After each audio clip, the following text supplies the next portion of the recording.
আসন্ন ৬ October BCB নির্বাচনে সরকারি হস্তক্ষেপের অভিযোগ তুলে মনোনয়ন প্রত্যাহার করেছেন সাবেক অধিনায়ক তামিম ইকবাল সহ ১৬ জন কাউন্সিলর। তাদের অনেকেই এখন নতুন করে নির্বাচন আয়োজনের দাবি তুলেছেন।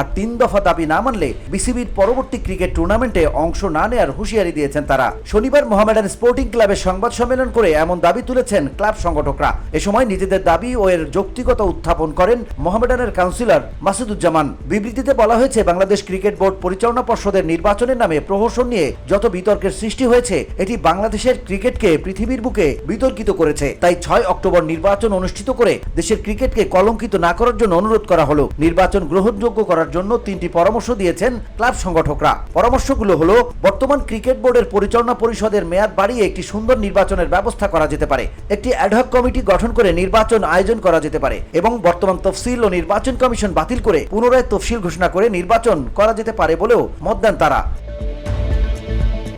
এই ৩ দফা দাবি মেনে নেওয়ার জন্য আহ্বান জানান তারা। দাবি না মানলে দেশের কোনো ধরনের ক্রিকেটে ক্লাবগুলো আর অংশ নেবে না বলেও হুঁশিয়ারি দেওয়া হয় এই সংবাদ সম্মেলন থেকে। VOD Bangla news desk.